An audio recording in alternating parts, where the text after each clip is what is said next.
Allô? Sayacast.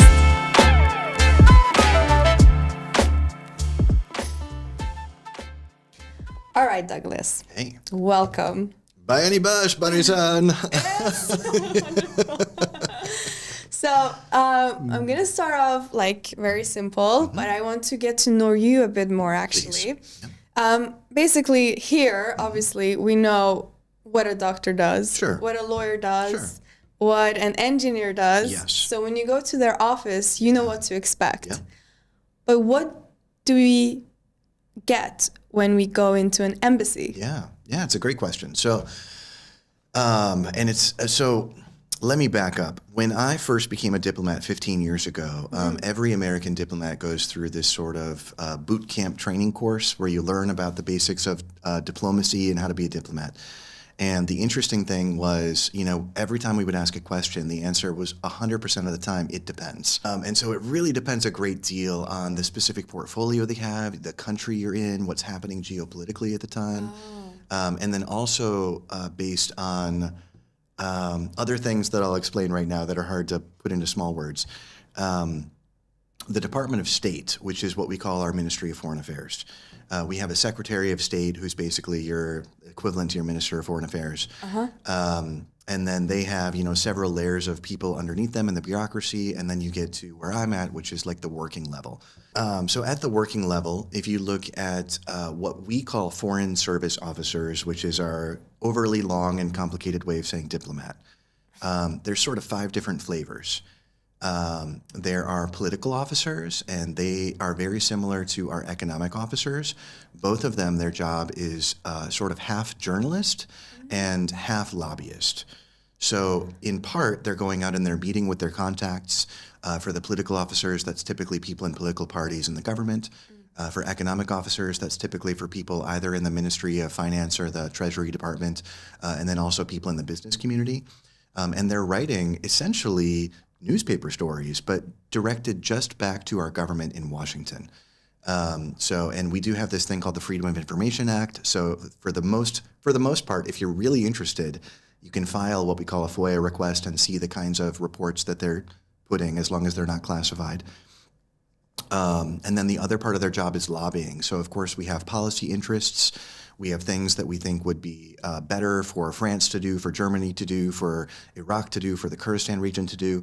And so in those cases, we're going to go and talk with the business community or with the government community and say, hey, we think this is a good idea. We think, for example, this would be a terrible policy. This is not so good for your economy. This is not so good for human rights, whatever it is. Or if it's an economic thing, hey, please buy United States stuff and not some other country's stuff. It might be lobbying for that purpose. So they sort of served a dual role in that sense of reporting and also lobbying. The one that most people who are not American are going to encounter if they visit an embassy or a consulate is our consular section. That's the third out of our 5 sort of flavors of diplomat. So they would be going in to get a visa to the United States. If they're an American, they might be going in to get a lost passport.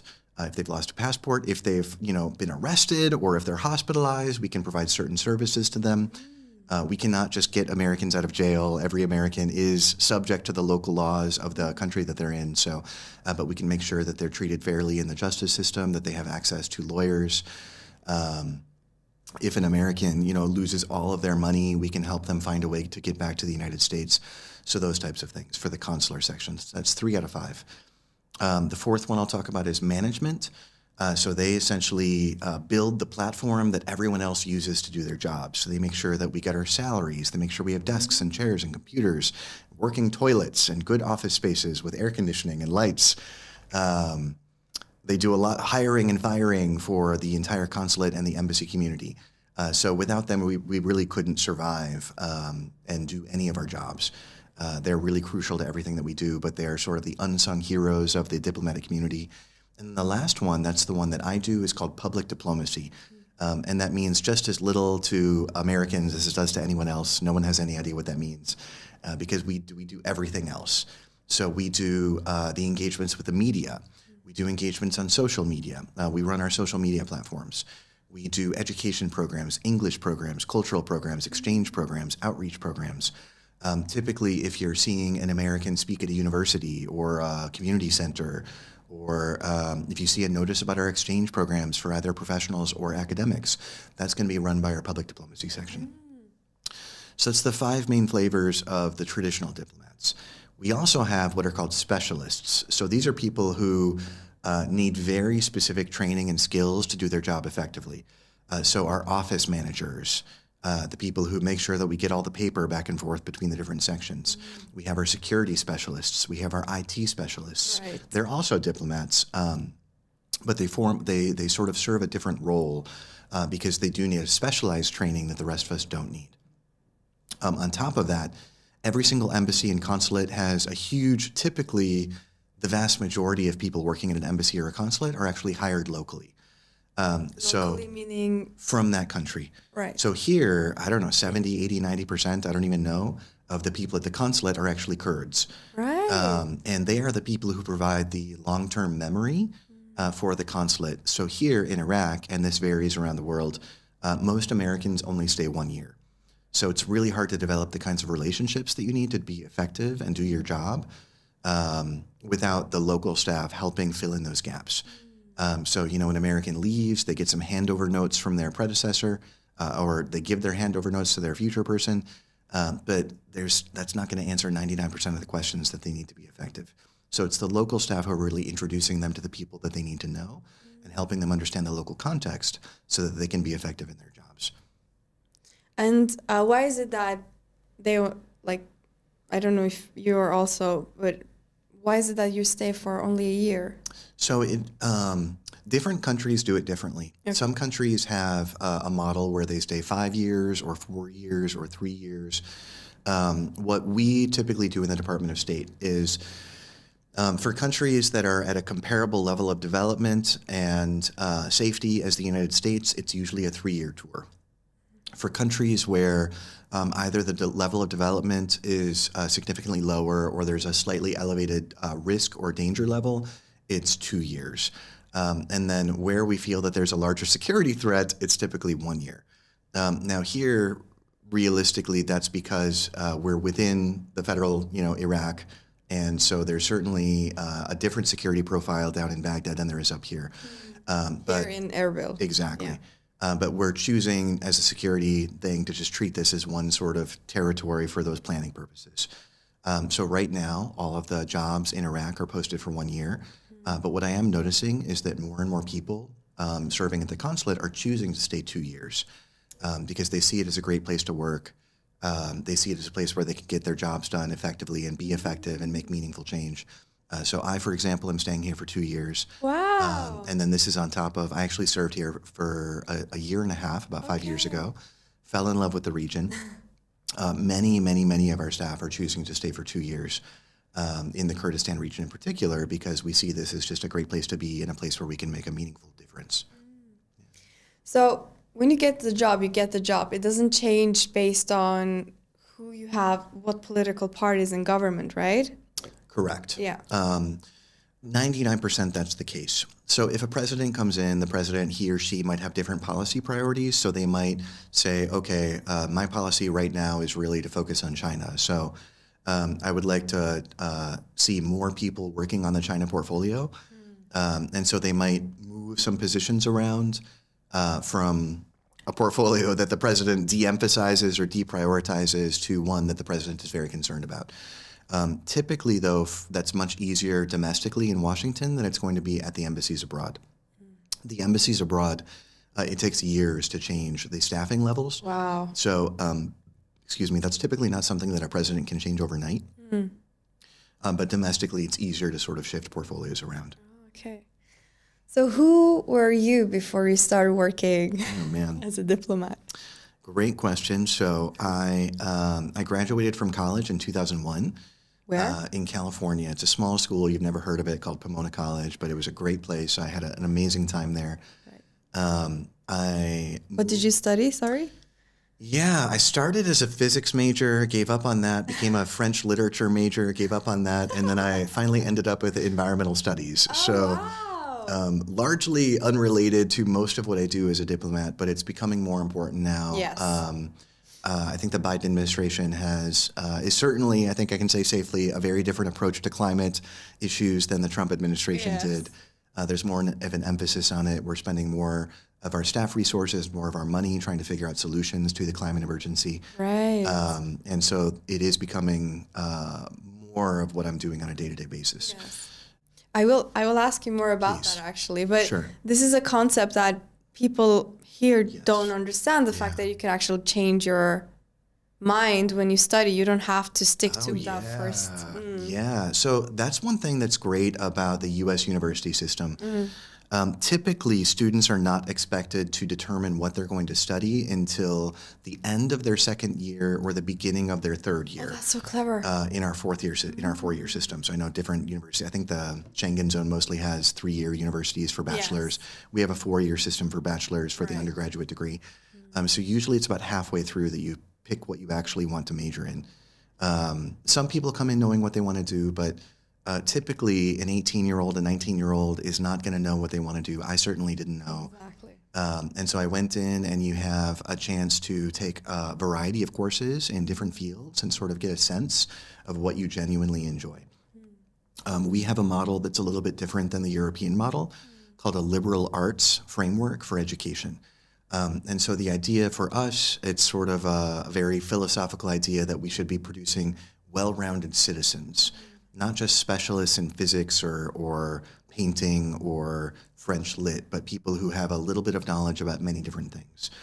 So not just people who can contribute effectively to the economy, but also people who are going to be good citizens in a democracy, people who can think critically about the different various issues of the day as they arise and be informed voters when they go to the voting booth. Exactly. As we say, your mileage may vary, so the results may vary based on that.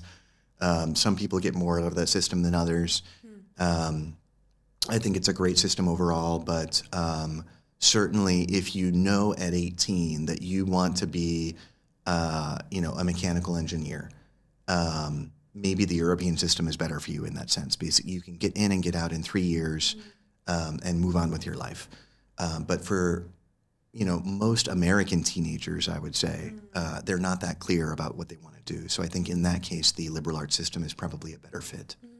You can also do something called gap year. Yes, absolutely. That's really rare in the United States. Yeah, it's more common in Europe. Britain and Europe, exactly. Yeah. I think there's two things. One is I think parents are afraid that their children will not return to university if they realize how fun the real world can be. Yeah, exactly. So if they finish studying and then they go out and they, have a great year traveling around learning about the world, that they wouldn't be as motivated to go back to university. And gap year could also be working somewhere. they could absolutely do that too. And then they might, and that might work for them. Maybe it's a great option. It's one that Americans really haven't explored. Yeah. I think there's advantages and disadvantages. So I think there's the parental fear. And in the United States, because university is paid, it's not provided for free like it is in most places in Europe. Yeah. It's typically a big financial investment on the part of either the parents or the student who takes loans to be able to afford their university. Exactly. So there's that fear. And then there's also just the sort of fact that everyone else is doing it.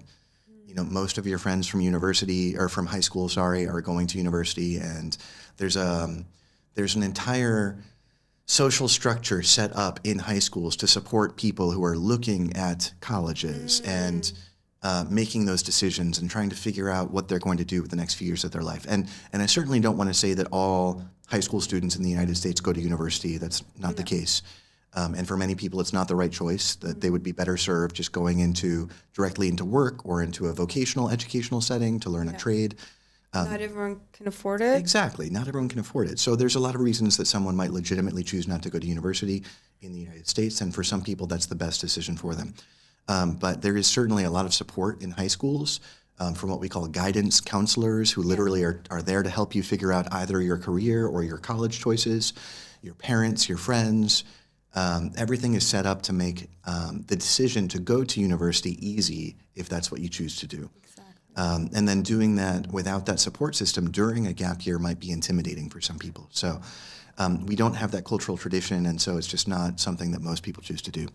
So I did sort of the opposite. I waited until I was done with university, and then I did essentially a gap year after that. So I went to India, and I backpacked around the country, and it was amazing and just a very different experience. Just to explain what backpacking is. Yeah, so It's also not traditional here. oh, interesting. Yeah. So I literally took what I needed to survive on a day-to-day basis in a backpack, a very big backpack. And I flew to India, and I had a 1-year round-trip ticket. So I knew I would be there for a year, but I didn't know where I'd be going or what I'd be doing. You just decided in the moment. It had been really fascinating to me. I had actually been studying yoga in college. Of course you have. Exactly. I was in California, which is very famous for being sort of hippie and granola and yoga. Yeah. And so I was really fascinated by India. I wanted to go learn more about the history of yoga and how people were doing it there. So I found this book that was different yoga. It just listed different yoga teachers across India, and I traveled around and did yoga in different places. Took the trains, ate the local food, stayed in $1 a night hostels and hotels. So it's very inexpensive, particularly at that time, to travel around India. And I was able to do that on a very small budget. After that, while I was in India, I met so many people from Europe and Australia and New Zealand and Israel and other places that I ended up traveling for another year, mostly just visiting those people and what we say couch surfing, so staying on people's couches for free for another year, just with all the people that I'd met, all the friends that I'd made. After that, I was well and truly broke, so I had to go back to the United States to start working again.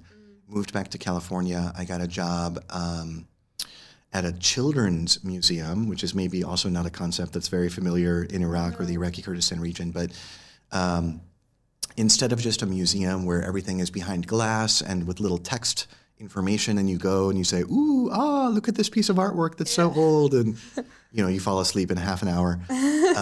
We have this concept called children's museums where it's devoted to learning through play. So you can touch everything, and it's designed for children to be able to learn. So I managed the gardens, for example. So they could go into a burrito garden where they could see and touch and smell corn and tomato and onion and garlic plants and bean plants and see where does this food come from. We had a giant human-size ant hill where children could climb through the ant colony and learn how ants actually created their tunnels and what they looked like inside. So different sort of activities like that were focused on play, but also for learning. So I worked there for several years. I really missed traveling, though, and as in most countries, maybe not Norway, but unfortunately in most countries, teachers are not very well paid. Also in Norway. Okay, fair enough. I think in Finland, they get very good wages. Yes, I think so, yeah. Maybe that's the rare exception. So in the United States, teachers and people working in education do not end up getting what I think fairly paid. Yeah. And so I really just had enough money to survive. I loved my job, but I missed travel. And so I was looking for opportunities to travel. So I ended up moving to the south of France, where I got a job as an English teacher.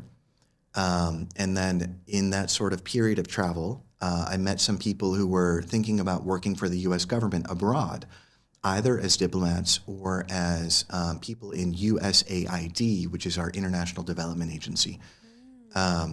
And it sounded fascinating, so I took the test to become a diplomat, which I can tell you more about if you want to hear about it. Yes, please. I passed, but with a barely passing score. It was just enough to get me on the list of people who were eligible, but realistically, there were so many people on that eligible list, I probably wasn't going to get a job offer.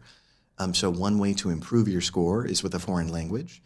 I had already studied Russian in high school and college, and so I moved to Moscow for a year, where I studied Russian and also taught English to survive. And at the end of that year, I was able to test with Russian to get the bonus points, and then immediately got a job offer with the Department of State, our Ministry of Foreign Affairs. Wow. I came in with Russian points, and so they really should have sent me somewhere that speaks Russian. but instead they sent me to Bangladesh, Of course. which is very logical, as the State Department tends to be, very logical with their placement decisions. Yes.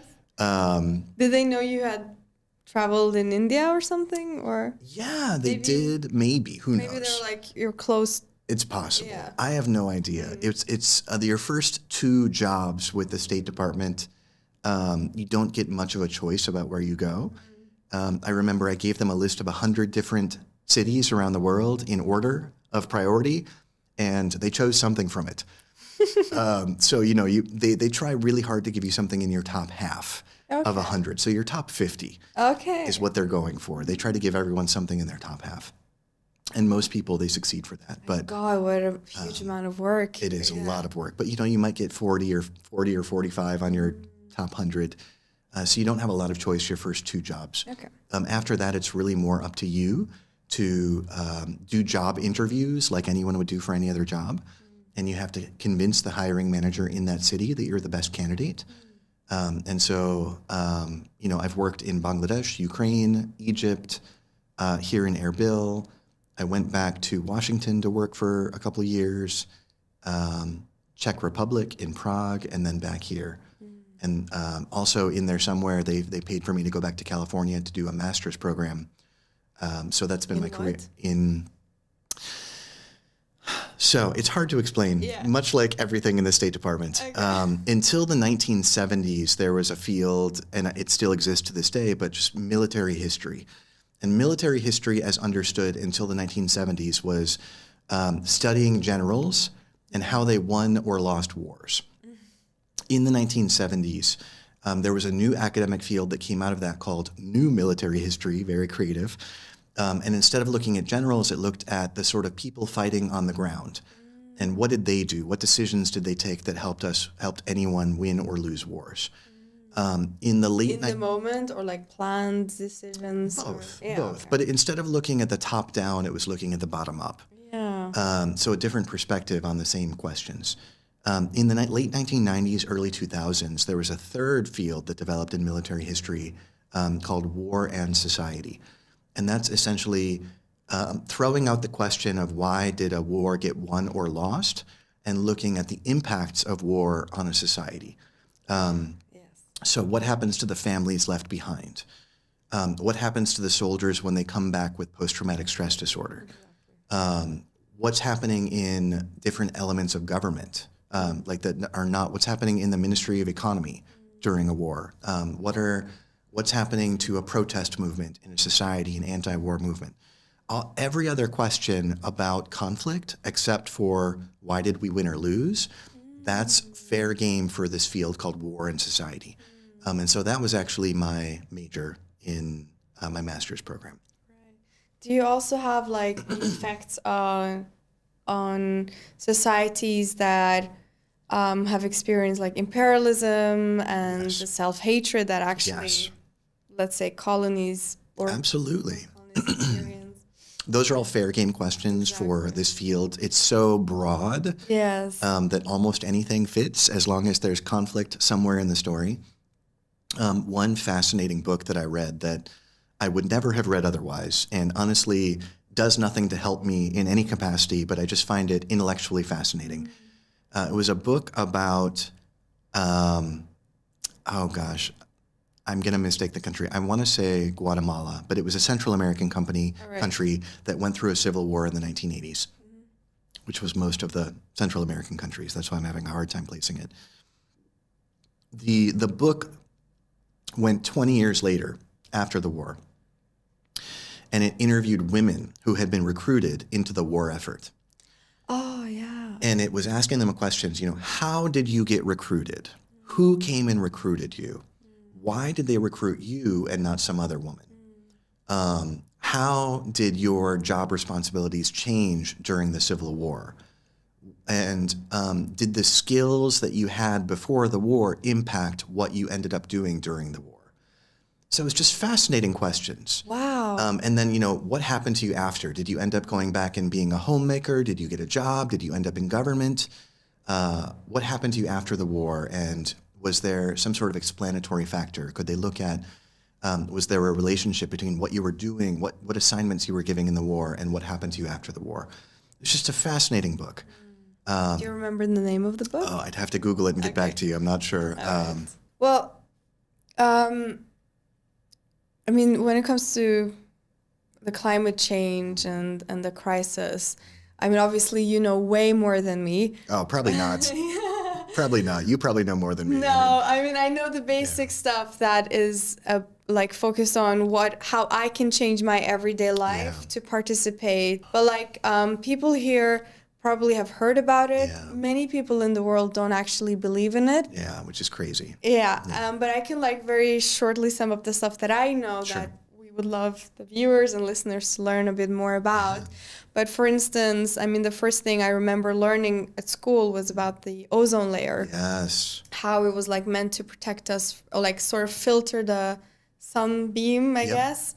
And now, because of all the chemicals that has been sort of released, if I can call it, the emissions, anything, the past actually 170 years. Yeah. The ozone layer is getting destroyed. So because of that, like skin cancer has increased. Yeah. So you need to use sunscreen. Definitely. It's anything from like the type of clothing we use, whether it contains a lot of plastic or not. Absolutely. And then UN has come up with the sustainability goals. Yeah, yes. Exactly. And what we have seen is actually, even though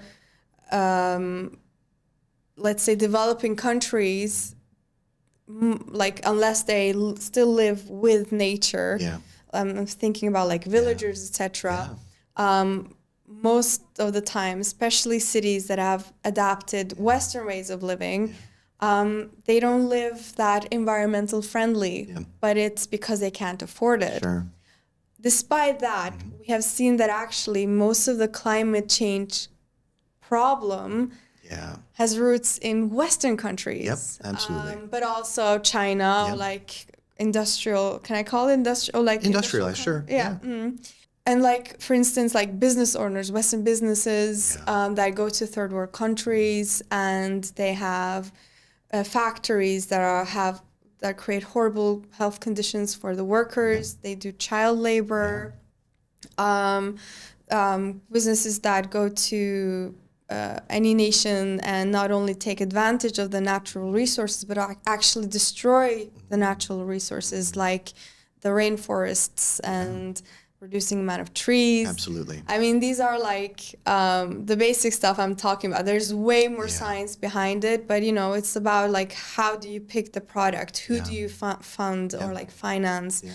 And for instance, a local farmer is way better to buy products from and financially support than a big corporate, whether it's in your country or outside your country.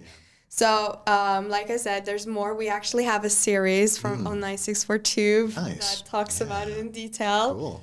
But what is the U.S. doing when it comes to like regulating their business owners? Sure. Great question. And it's a very complicated answer. You've just brought up, really, you've just identified, 78 different problems that all intersect. And so I think the first thing I would start with is it's completely reasonable and almost expected for each individual person to feel frustrated, because this is not a problem that individuals can solve through their own behavior. Can't just choose to buy recycled plastic and have climate change go away. Exactly. You can't just choose to buy organic food at the grocery store and have climate change go away. Yeah. This is a collective action problem. We've really got to do better about getting the major governments of the world on board to make the kinds of changes that we need to reduce the worst impacts of global warming over time. We have failed at that collectively as a species. In terms of stopping any climate change. There's going to be warming. There's already been warming. And we're already seeing some impacts. And unfortunately, as you pointed out, in the sense of climate justice, it's the richer countries in the world that have been driving the problem of greenhouse gas emissions, and it's the poorer countries of the world that are paying the price. You see Pacific Island nations who who are worried about even having a country in 20 years because of sea level rise, might just get rid of the country. Low-lying countries like Bangladesh are experiencing more and more flooding each year as they already grapple with major problems of population density. They have so many people in such a small space, they can't afford to lose any land. With the increase in heat in the atmosphere, we're seeing more and stronger hurricanes and tropical storms. And it's the poor countries that don't even have the resources to rebuild after these storms that are going to be most effective. So there's certainly a climate justice issue that is a moral and ethical question that we have to address. The ozone layer is actually a good example of where collective action went right. So in the 1980s, scientists pointed out that these chemicals called chlorofluorocarbons, CFCs, which were not a huge part of the economy, were having an overwhelmingly negative impact on the ozone layer and creating a huge hole at the South Pole. In the 1980s, our President Reagan in the United States worked to ban them not only domestically, but around the world. Wow. And that did dramatically reduce the size of the ozone layer hole. We've seen media reports that the size of the hole does fluctuate year to year. Many of those media reports point to China as the source of these CFCs. But it seems to be at least a manageable problem. The currently not managed problem is greenhouse gases, mostly oil. Iraq plays a role in that as a major oil exporter. Norway. Norway as a major oil exporter as well. But certainly you can't avoid placing the blame on the Western industrialized country who are buying and burning the oil. Most of the media reports I've seen say that something like 50% of overall warming so far has been due to United States burning of oil. So that's certainly something that we have to address domestically, but we're also working on addressing that abroad. The problem is that even if the United States took unilateral action and just stopped burning any oil today, it wouldn't change the overall trajectory of warming because of other countries around the world that are still burning large amounts of oil. Yes. So places like Iraq, what are we doing? It's totally unfair to ask Iraq just to stop exporting oil when Iraq is 90-something% of its economy. We can't have Iraq just economically collapse to stop global warming. So what we've been doing is been working with the government and with industry and universities to try to help redirect the Iraqi and the Iraqi Kurdish economy towards different sectors so that hopefully in 20 or 30 years, the Iraqi economy would no longer be dependent on oil. Like what sector? So, for example, we're working with organizations like the Takween Accelerator, with 51 Labs, with other organizations to help create a new class of entrepreneurs who are going to be creating the businesses of the future for this region. We're working with the Ministry of Agriculture and with farmers on climate-smart agriculture to help them use less water, to help them develop different strains of plants that can withstand higher heat. I heard about this project where people are growing plants in water. Oh, hydroponics, exactly, yes. Okay, are you? If we're doing that here, I'm not aware of it. Okay. But we do, for example, there's a partnership between the University of Duhok and Purdue University in Indiana, where they're working on developing different strains of plants that can withstand higher heat levels. Without that much water. Exactly, with less water and just more tolerant to heat, so that the Kurdistan region, which has always been the breadbasket of this country, can continue producing the same levels of food or more food in the years to come, even as the climate does change.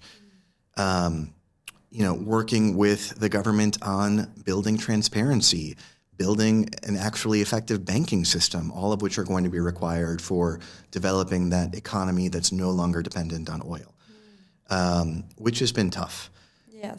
But we're pushing forward on it. We're doing what we can to help encourage that sector. Ultimately, though, this is a sovereign country and a sovereign autonomous region within a larger sovereign country. The KRG and the government of Iraq are going to have to make those choices. We can provide advice, we can provide encouragement, we can provide assistance, we can provide technical knowledge. To some extent, we can provide funding. But at the end of the day, it's the leaders in both of those governments who have to make the right choices to get Iraq and the Kurdistan region on the right path for the climate future. So desertification has been a major problem here, especially southern Iraq. Yep. And we've seen people having to move from their homes because of it. Yeah. And actually climate activists and scientists have predicted a huge wave of climate refugees. So how serious do you, like, whether it's professionally or personally, do you believe it's going to be? Like, because it's sort of actually already started. Absolutely already But started. is the U.S. prepared for something, or? I'm not sure that any country in the world is as prepared as they need to be for the reality of climate refugees. I don't think that we're assessing Iraq as a major source country for that at this time. I think most of the discussions I've seen have been really with the South Pacific Islands, with low-lying countries like Bangladesh. Those are the ones that are going to see short-term changes to their coastlines or the loss of their entire country, according to scientists. Iraq is going to get hotter, it's going to get drier, and that is going to lead to people moving to different places. Within the Iraqi context, it might just be different parts of Iraq. You already have huge parts of Iraq that are essentially not populated because they're too hot. So the southwest of the country there's very few people living there. Most of the people in Iraq are living along the two rivers, Tigris, Euphrates, and then within the Kurdistan region, which tends to be more moderate. So the climate refugee issue, honestly, we haven't spent a lot of time thinking about it from Iraq as a source country, but we're definitely thinking about it as a government for other countries where sea level rise is going to be a big motivator of change. And is it like how to help them if they end up in the U.S., or is it help them locate other places, or? So right now, the International Organization of Migration and UN High Commissioner for Refugees are the major organizations that do the processing, asylees and refugees. Right. I don't see that changing in the near future just because we might have different source countries or reasons. They're probably still the most competent organizations that are able to handle this crisis as it unfolds. The United States does accept a huge number of asylees and refugees every year that are referred to us by the IOM and UNHCR. But I haven't heard any discussion about radically reorganizing how those decisions are made. Okay. You talked about earlier how American education, and I feel like Norwegian education as well. I used to actually be a teacher back in Norway. Focus heavily on how to make young people an important part of democracy and also developing societies. Absolutely. I believe that there are young people here who wish to do it, and then there are young people who are very focused on like survival, getting a job that they know can financially support them. Right. But are there educations in Kurdistan or in Iraq where they can take part in like helping fixing the environment in any way? So that you know of. At the K through 12 level, so the Ministry of Education level, I can't speak to that. I don't know the system well enough. Okay. I haven't heard about anything. Maybe at the private schools they have more of those opportunities than at the public schools. Right. I'm not sure. At the American-style universities here, both American University of Kurdistan and American University of Iraq Suleimani, they absolutely both work to promote the idea of volunteerism among their students. And the students can choose sort of the sector that they want to work in, but I don't see any reason why students at these universities wouldn't be able to work on climate activism. In the United States, part of, and this is not unique to the United States, but in the United States, even at the kindergarten through high school level, we have this idea of education for citizenship. So the idea that you're not just teaching people skills, but you're building the citizens of the future. Exactly. So people who need to understand their democracy and where their democracy came from and the fact that people had to fight and die for that democracy. And that ultimately every generation has to fight to keep its democracy. Democracy is a gift from one generation to the next, and it's the responsibility of that next generation to maintain it. Because if it's not maintained and cared for, just like a plant, it's going to die. So I think it's been, unfortunately, due to budget cuts, some of that has really fallen by the wayside, even in the United States. There's been much more of a focus just on the STEM subjects, science, technology, engineering, math, and a course that we would have called civics, which is essentially that teaching you how to be a good citizen. That is less and less available in our schools now, which I think is unfortunate. But the core of it still remains the idea that we should be teaching our students how to be future voters and future citizens. You know, I'm not sure, I couldn't speak to what other countries have that idea. I've lived in France long enough to know that they definitely have that, that teaching people how to be French is a part of their education system. You know, it's definitely something that they see as a national responsibility of the education system, just as we do in the United States. I can't speak to that for other countries. I'm just not aware of their systems as well. Right. Before we finish off, can I ask you, what are specific things that made you want to stay here for longer than a year? Yeah. The Kurdish people. Right. Just very friendly, welcoming, uniquely pro-United States within a region where many of the Iraqi Kurds' neighbors are less friendly to the United States. I mean, that makes such a big difference. The ability to have people who want to work with you and are eager to partner with you makes it possible for us to do so much more. If we were working in a country or a different part of this country where people were less friendly to us, we would just be able to accomplish less. So I think selfishly, you know, I always want to be able to go to a job and see the results of my actions. And this is a place where I can really make a big difference. My Kurdish staff who I work with, who were the same staff who were here 5-6 years ago when I was here, are the best people I've ever met. I love them. They are amazing. They are happy to come to work every day, hardworking, brilliant, inspiring people. And I was just thrilled for the opportunity to come back. So I lobbied actually very hard to be able to come back and work with this same team because I miss them so much. So that's ultimately the biggest reason that I came back. Wonderful to hear. Thank you so, so much. Sure, it's a pleasure. I hope to see you again soon. You too. It's a pleasure. Happy to come back anytime. Thank you so much. Definitely.